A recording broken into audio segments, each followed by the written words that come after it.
कोल्हापुर नाम का एक बहुत पुराना इलाका था। वहाँ पे जगन नाम का एक आदमी था जिसके लच्छे पराठे पूरे इलाके में बेहद मशहूर थे।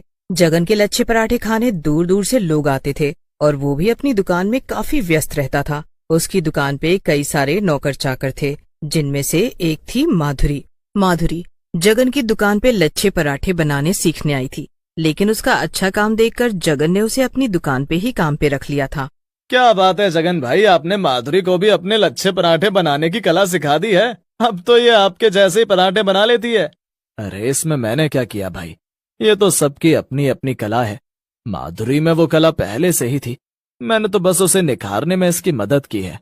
सही बात है। फिर माधुरी और जगन अपने अपने काम पे लगे रहते हैं और शाम हो जाती है। शाम को जगन दुकान बंद कर देता है और माधुरी भी अपने घर के लिए निकल पड़ती है। वो अकेली रहती थी और उसका घर पास में ही था। ओहो, आज तो बड़े ही ग्राहक थे दुकान पे। कितने सारे लोग आए हुए थे लच्छे पराठे खाने के लिए। मेरे तो हाथ ही दुख गए पराठे बनाते बनाते। अरे अरे तो आओ, मैं तुम्हारे हाथ दबा दूं मेरी मधुरानी।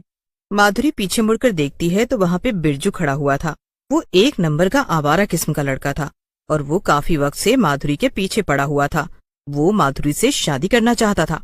अरे तू फिर आ गया लफंगा, तुझे कितनी बार समझाया है कि मुझसे दूर रहा कर, लेकिन तुझे तो बात समझ में ही नहीं आती है। अरे क्यों भड़क रही हो तुम मधु, कभी कभार जरा प्यार से भी बात कर लिया करो ना। अरे मेरी जूती करे तुझसे प्यार से बात। और क्या ये मधु मधु लगा रखा है? मेरा नाम माधुरी है, माधुरी। फिर माधुरी गुस्से में वहाँ से चली जाती है और बिरजू हंसते हुए खुद से कहता है, अरे मेरी प्यारी मधु, कब तक मुझसे भागती रहेगी? एक न एक दिन तो तुझे मुझसे शादी करनी ही होगी। मधु बिरजू से बहुत परेशान थी। वो उससे शादी करना चाहता था, लेकिन मधु को वो बिल्कुल भी पसंद नहीं था। मधु अपने काम पर लगी हुई थी, लेकिन तभी वहाँ पर बिरजू आ गया। अरे तू फिर आ गया, तुझे एक बार समझाया ना, बात समझ नहीं आती है क्या? देख माधुरी, मेरी बात को समझने की कोशिश कर। अरे मैं तेरी सारी जरूरतों का ख्याल रखूंगा, तू एकदम रानी की तरह रहेगी मेरे साथ। मुझसे शादी करने के लिए हाँ कर देना।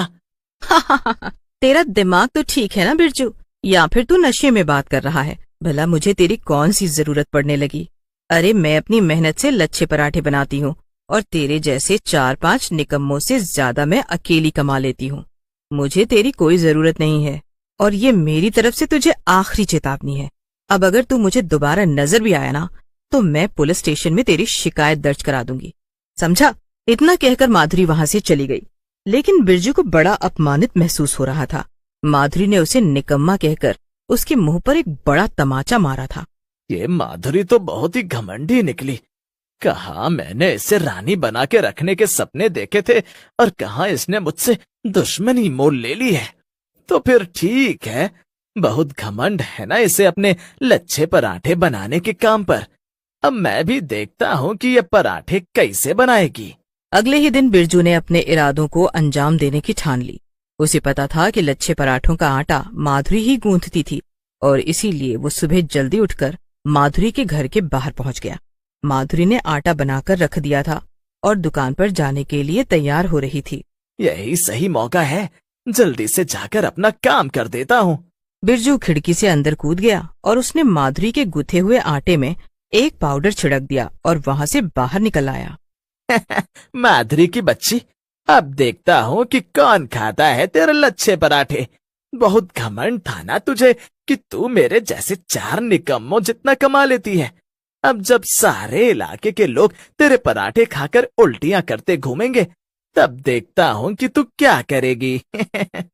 माधुरी इन सब चीजों से अनजान थी और रोज की तरह अपने काम पर चली गई, लेकिन 1 घंटे के अंदर ही जगन की दुकान पर बहुत भीड़ इकट्ठा हो गई।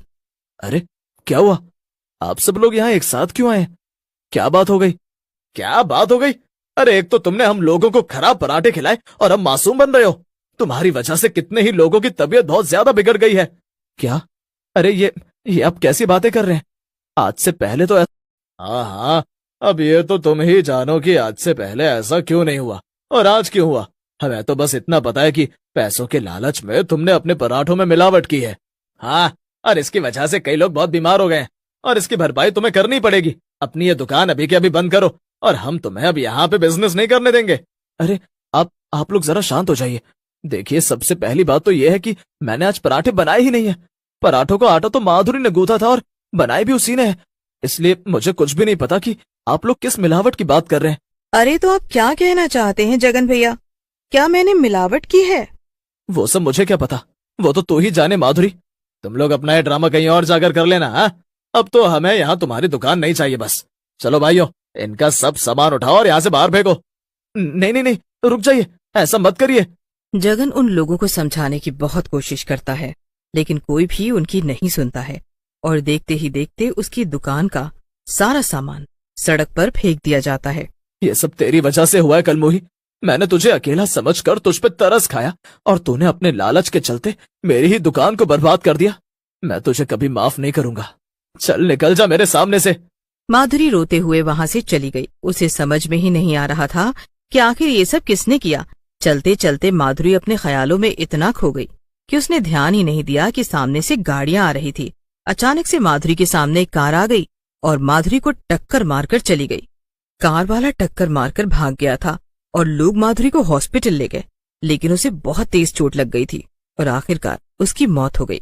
मरने के बाद माधुरी एक चुड़ैल में तब्दील हो गई थी और वहीं हॉस्पिटल में खड़ी ये सब तमाशा देख रही थी। अरे हाँ, इसमें बुरा क्या हुआ? ये तो कर्मों का फल है। उसने लोगों को खराब पराठे खिलाए और सबकी तबीयत खराब कर दी। लोग अभी तक उल्टियां करते घूम रहे हैं। ये तो ऊपर वाले का न्याय है। उसने दूसरों के साथ बुरा किया, इसीलिए उसके साथ भी बुरा हुआ। लोगों की ऐसी कड़वी बातें सुनकर माधुरी चुड़ैल का खून खौलने लगा। ये लोग कितने बुरे हैं। मैंने तो कुछ भी नहीं किया था और ये लोग मेरे मरने के बाद भी मुझे इतना भला बुरा सुना रहे हैं। ठीक है, अभी तक तो मैं बुरी नहीं थी, लेकिन अब इन लोगों के लिए मुझसे बुरा कोई नहीं होगा। मैं लच्छे पराठे बनाने वाली ऐसी भयानक चुड़ैल बन के दिखाऊंगी, ये सारे लोग अगले 10 जन्मों तक मुझे याद रखेंगे। गुस्से में माधुरी जगन की तबाह हो चुकी दुकान पे गई और अपने जादू से सारा सामान सही से लगा दिया। फिर वो अंदर जाकर लच्छे पराठे बनाने लगी। आसपास के कुछ लोगों ने उसे देखा तो वो दुकान पर आ खड़े हुए। चुड़ैल ने पलटकर उस आदमी को देखा। उसकी सिट्टी पिट्टी गुल हो गई। वो आदमी भागने की कोशिश करता है, उसके पहले ही चुड़ैल ने उसे पकड़ लिया। तुम लोगों ने मेरा बहुत दिल दुखाया है, अब मैं किसी को नहीं छोड़ूंगी। एक एक करके सबसे बदला लूंगी, लेकिन सबसे पहले तू खुद आया है मरने के लिए, इसीलिए मैं तुझे और भी खास मौत दूंगी। चुड़ैल गुस्से में एक बड़ा सा लच्छा पराठा उठाती है और उस आदमी के मुंह में ठूंस देती है। ये ले, खा और खाकर मर जा। मेरे पराठे मिलावटी नहीं थे, लेकिन अब मेरे यही पराठे तुम सबकी मौत का कारण बनेंगे। चुड़ैल गुस्से में उस आदमी के मुंह में पराठे ठूंसती ही जा रही थी और वो आदमी सांस तक नहीं ले पा रहा था। आसपास कई लोग जमा हो गए थे और वो भी ये भयानक नजारा देख रहे थे, लेकिन किसी की भी हिम्मत नहीं हो रही थी कि वो चुड़ैल को रोक सके। तभी वहां पर जगन आ गया। ये सब क्या हो रहा है? माधुरी, क्या ये तुम हो? हाँ, मैं ही हूँ और मैं अपना बदला ले रही हूँ। माधुरी, हम दोनों के ही साथ गलत हुआ है। तुम्हें भी अपने काम से हाथ धोना पड़ा और मेरी भी दुकान बर्बाद हो गई, लेकिन मुझे माफ कर दो। औरों की तरह मैंने भी तुम पर शक किया। मैं उस वक्त इतना ज्यादा परेशान हो गया था कि मुझ में बिल्कुल भी धीरज नहीं बचा था और मैंने तुम्हें उल्टा सीधा कह दिया। लेकिन मैंने पता लगा लिया है कि मिलावट किसने की थी। बिरजू ने। जगन की बात सुनकर चुड़ैल के साथ साथ वहां खड़े सभी लोग परेशान हो जाते हैं।